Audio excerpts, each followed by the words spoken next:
안녕하세요.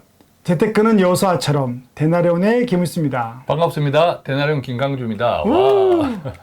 요즘 경기가 안 좋아서 그렇죠. 코로나가 끝나도 요즘 예. 사람은 많긴 한데 예. 오래된 경기 침체로 특히 이제 그 자영업자분들이 예. 타격을 많이 좀 입고 예. 있어요. 아직도 회복이 제대로 안 된 분들이 그렇죠. 많더라고요. 그래서 그죠? 장사하시는 분들 중에 특히 이제 은퇴를 또 앞두거나 예. 연세가 많은 분들이 어려움들을 많이 호소하고 맞아요. 있고 가게를 계속 해야 되나 뭐 그만둬야 되나 뭐 또 있는 걸로 집을 어떻게 해야 되나 이런 그렇죠. 거 고민들이 많은데 오늘은 그 사례를 들어보도록 하겠습니다. 예. 요즘 또 금리가 오르면서 원가도 많이 올라서 팔아도 마진이 안 남는데요. 원자재 가격이나 네, 재료값들이 그렇죠. 많이 재료값들이 올라서 많이 네, 올라서 그렇게.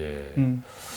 그래서 오늘은 장사를 하시는데 네. 상가에 가게를 하세요. 어디서 오랫동안 하십니까? 한 30년 정도 하셨는데 강북 쪽에 재래시장 강북. 쪽에서 하시는데 네.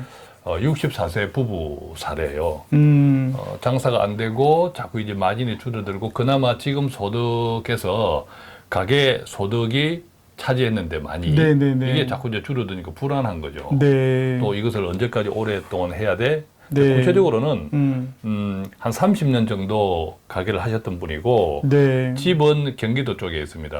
집은 경기도 쪽에 있는데 지금 시세가 한 9억 원 정도래요. 올라서. 많이 올라서. 네. 9억 원 정도이고 뭐 요즘 조금 떨어질 수는 있으나 그까지는 확인 안 해봤다 이렇게 말씀하시고 네.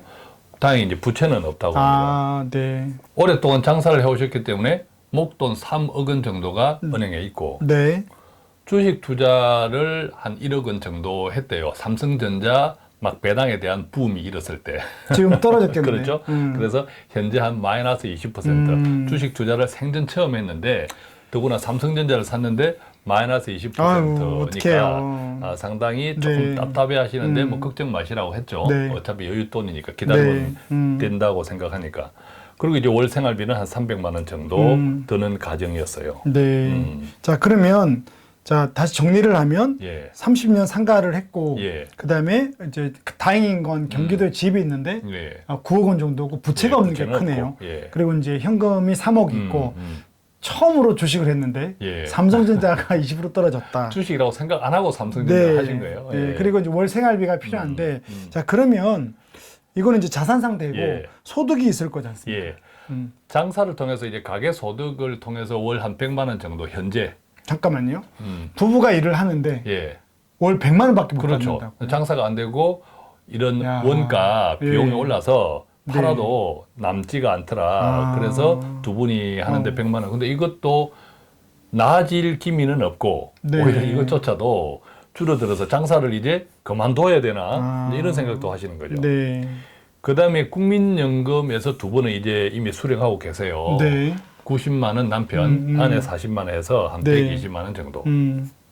그다음에 아주 오래전에 IMF 전에 고금리 그때 학정연금 네, 맞습니다. 7.2%가 이랬대요. 아주 고금리죠.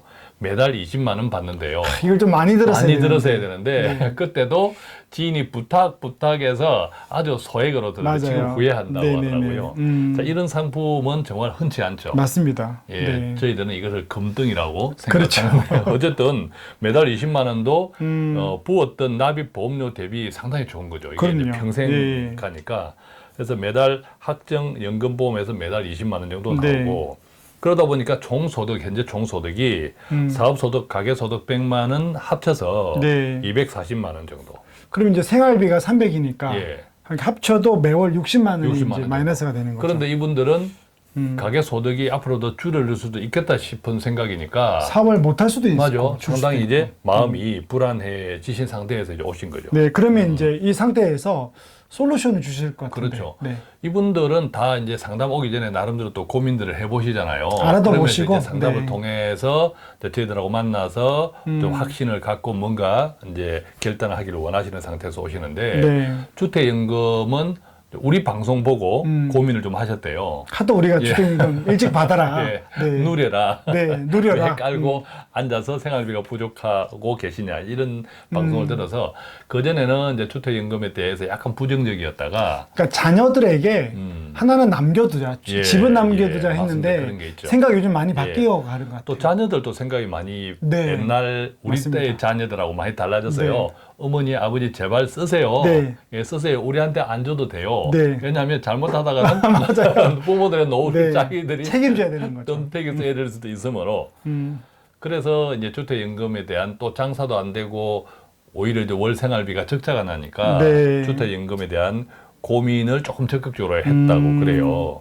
그래서 이제 확신을 원하는데 뭐 저는 동의하죠. 맞습니다. 예, 주택연금 가입하는 게 좋다. 그래서 이 부분은 아주 깔끔하게 주택연금 가입하는 걸로. 자, 그럼 9억을 가입을 하고 예. 이분이 64세 정도 되니까 예. 어느 정도 나올까요? 대략 한 뭐 200만 원 초반대 정도, 네, 네. 대략 한 220만 원 정도를 받을 수 있겠더라고. 네. 예, 미리 뽑아왔더라고요. 네. 그래서 월 한 220만 원 정도. 음. 그렇게 해도 이제 궁극적으로 이분들은 장사를 그만두려고 생각해요. 그렇죠. 예, 장사를 소득도 되지 않고 두 부부가 이렇게 고생해서 100만 원이니까 너무 좀 답답한 거죠. 그래서 이제 장사를 그만둘 때가 됐다. 이렇게 이제 생각하니까 네. 이제 사업 소득으로 들어오는 것도 이제 대체를 해야 되니까 그렇죠. 그런 고민들이 있는 거죠. 그래서 목돈 3억 원 중에서 1억 원 정도는 네. 고금리 저축 예금 요즘 이제 좋으니까요. 상대적으로 좋으니까 네. 넣어놓고 늘 우리가 방송에도 말씀드렸지만 금리가 오른다는 것은 물가가 오르기 때문에 금리가 그렇죠. 오르는 건데 이유 없이 오르는 건 없습니다. 그죠? 네. 근데 항상 물가보다도 금리는 적죠. 그래서 실질 가치를 맞습니다. 보존을 못 하는 거죠. 그러니까 돈 가치, 특히 이제 목돈이 큰 목돈 같은 경우에는 적은 맞습니다. 돈은 크게 못 느끼지만 네. 큰 목돈은 나중에 1년, 2년, 3년 시간이 흐르면 차이 많이 납니다. 그죠? 음. 돈 가치가 떨어지는 것을 못 쫓아옵니다. 네. 금리 가지고는. 자, 그런 측면을 조금 이제 설명을 드렸고, 또 그것도 충분히 장사하시던 분이니까 네. 이런 감각이 좀 빠르더라고요. 네. 돈 가치나 이런 것들이. 그래서 목돈 3억 원 중에 1억 원 정도는 고금리 저축 계금에 일단 넣어놓고, 네. 2억은 가끔 저희가 말씀드렸던 이제 배당형, 이런 연 한 5%, 6% 요즘 이것도 금리가 오르면 같이 오르니까 네. 이런 상품으로 좀 활용을 하자. 일단 여윳돈이니까 네. 집도 있고.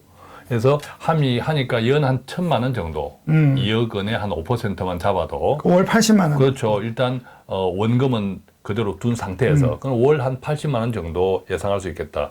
이것도 뭐 이게 매달 월급처럼 나오고 만기가 없으니까 혹시나 또 필요하면 뭐 그런 필요한 경우는 별로 없을 거다 생각이 되지만 언제든지 인출 가능한 한금성이 있고 또 원보는 늘 저변동이니까 오르락 내리락 하지만 또 장기적으로는 조금씩 오른다고 보는 것이 성적이죠. 이렇게 이제 좀 말씀을 해드렸죠.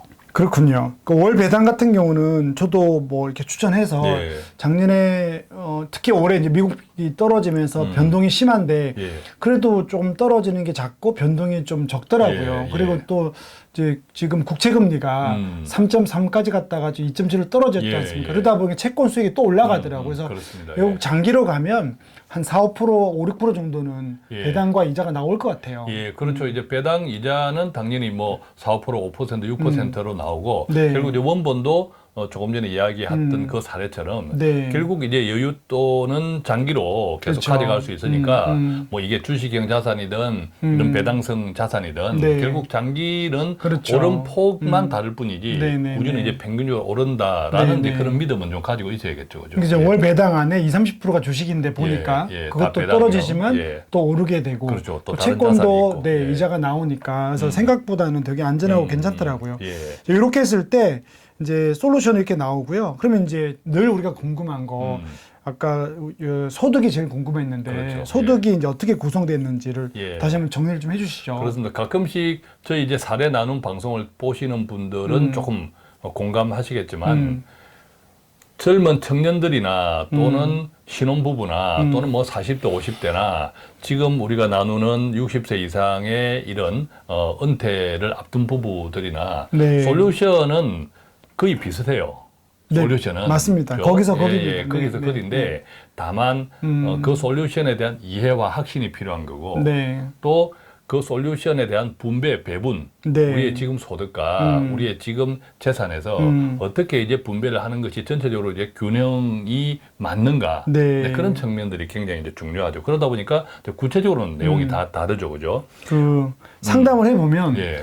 또 중요한 게 사실은 대표님이 비슷하다고 했지만 상담할 때 그 결정이 있지 않습니까? 예. 주택연금을 할까, 이걸 할까, 하지 말까 이 결정이 이분들에게는 신뢰를 주거나 확신을 주는데 굉장히 중요한 것 맞습니다. 같아요. 예, 네. 예. 그래서 결과적으로 이제 이렇게 하다 보니까 어쨌든 지금 현재 장사를 그만두지 않는다면 네. 사업소득 100만 원은 조금 떨어질 수 있으나 앞으로 네. 일단 그대로 유지된다고 보면 네. 100만 원. 그다음에 지금 받고 있는 두 분의 국민연금 합 120만 원. 네. 또 고금리 학정연금보험 받고 있는 금덩이 이거, 그죠? 20만 금덩이 20만 원. 네. 여기까지가 이제 기존에 받고 있는 맞죠. 거고 네. 이 기존에 받고 있는 총 소득이 240만 원. 240이었죠. 240이고 네. 그다음에 이제 새롭게 추가된 것이 주택연금 220만 원. 네. 그죠? 주택연금 220만 네. 원. 그다음에 월 배당형 상품에서 80만 원. 80만 원. 네. 새롭게 이제 생겼고 네. 물론 지금 현재 배당형 같은 경우에도 목돈 2억 원을 활용한 거니까 네. 목돈 2억 원은 그대로 이제 있다고 전제하고 네. 또 저축은행 1억 원도 그대로 있는 거고 그죠? 네. 저축은행 1억 원에서 나오는 이자는 일단 여기에 소득에 넣지 않았습니다. 네네네네. 이것은 1년 단위로 매달 나오는 게 아니니까 네네네. 매달 나오는 것과 매달 나오지 않는 것은 큰 차이가 또 있죠. 정서적으로 느낄 때 네네네네. 큰 차이가 있는 거죠. 그죠? 어차피 저축은행은 1년을 기다려야 이자가 쌓이는 거고.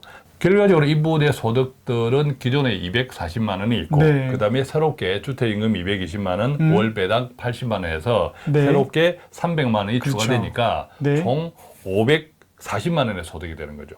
자, 그러면 소득의 재구성을 통해서 예. 소득이 540으로 늘어났고 늘어났고. 자산의 변동으로 예. 그다음에 540만 원 중에 이분들이 생활비를 300만 원 쓰니까 240만 원이 오히려 잉여금이 예, 됐네요. 그렇습니다. 이걸 또 어떻게 놔두면 안 되지 않습니까? 240만 원 가운데 사실은 뭐 장사를 그만둬도 네. 140만 원의 여유가 그렇죠. 생기는 거죠. 네. 근데 또 여기 조금 숨어 있는 거는 뭐냐면 장사를 그만두게 되면 거기서 예컨대 전세보증금이나 네. 약간의 권리금이나 30년 동안 하셨기 때문에 그렇죠. 이런 것들이 또 생길 수 있는 것을 일단 여기서 배제했습니다. 또 부부가 뭐 50만 원 벌 수도 있는 거고. 그렇죠. 네. 또 이분들이 장사를 안 한다 하지만 좀 쉬다가 네. 또 다른 경제 활동을 할 수 있는 네. 이것도 일단 여기서 다 배제한 겁니다. 네, 그죠? 네, 네. 자, 이런 상태죠. 음. 그래서 결과적으로는 생긴 새로운 여유자금 240만 원이 생겼죠. 240은 제가 볼 때는 제 경험으로는 앞으로도 안 떨어질 것 같긴 예, 해요. 예, 네. 맞아요. 네, 여러 가지 이유로. 예, 여러 가지 네, 아까 네. 말씀드린 또 여기서 감안하지 않은 네, 네, 여러 네. 가지 이유로 네. 최소 240만 원 이상은 유지되겠다. 음. 그래서 이제 남는 돈이니까 있다. 이것도 이제 안정적으로 남는 돈이니까 네, 네, 네. 매달 100만 원 정도는 투자를 하자. 네. 이게 목돈 투자가 아니라 매달 적립식 투자를 보험처럼. 그러면 이 ETF가 최고죠. 그렇죠. 네, 네. 예, ETF는 경제나 산업 평균에 투자하는 거니까 네, 네, 네. 결국 자본주의는 하나님의 법칙이다 하면 길게 보면 계속 오르니까 평균은 네. 그 맞습니다. 평균에 최소 5년 이상 한 100만 원 정도씩 투자를 해보자. 네. 자, 이런 것도 좀 이해를 하셔서 월 240만 원 가운데 100만 원은 일단 적립식 월 투자를 하는 걸로 네, 5년 보고. 예, 5년 보고 네. 그다음에 나머지 140만 원 가운데 네. 이제 100만 원은 정기 적금 그렇죠. 목돈이 또 뭐 매년 안정적으로 또 1000만 원 필요한 예, 거니까요. 안정적으로 네. 정기 적금. 네. 그다음에 나머지 40만 원 정도는 또 언제 쓸지 모르니까 비상 예비 자금으로 그렇죠. CMA 같은데 언제 인출 가능한 맞아요. 비정기 지출도 필요한 그죠? 거니까. 예, 비정기 네, 지출 네. 인출 가능한 CMA로 적립하면 좋겠다. 네. 자, 이렇게 좀 세부적으로 좀 네. 구분을 해 드렸죠. 예. 이건 되게 좋은 것 같아요. 자산을 갖고 있는 것도 좋은데 자산을 써서 그게 마치 그 한창 소득 활동할 때처럼 예, 예. 540이 나오게끔 예. 하고 그 240 남는 거로 예. 또 재투자하고 저축하고. 맞습니다. 예. 우리가 늘 뭐 주택연금 사례에서도 말씀드리고 오늘 이 사례도 마찬가지지만 노후에는 안정적인 월 소득을 내가 가용할 수 있는 방법 이런 것들을 다 활용해서 소득을 높이는 게 좋고 최대한 그렇죠. 내가 생활비보다 일단 많게 만들어 네, 놓는 네, 게 네. 좋고 네. 그 남는 소득을 또 다시 네. 투자를 한다든지 이렇게 활용해 나가면 네. 상당히 안정적이 되고 시간에 투자하는 이것을 맞아요. 통해서 자본주의 자체의 성장에 내 돈이 같이 늘어나는 네. 이런 효과도 누릴 수 있는 아, 거죠. 노년에 은퇴했는데 눈 떴는데 매달 540이 예. 캐시카우가 만들어지면 예. 되게 좋을 것 같습니다. 맞습니다. 예. 네, 오늘은 경기 침체로 상가 30년을 음. 운영하시다가 사업 소득도 줄고 노년이 걱정되는 분의 사례를 설명드렸는데요.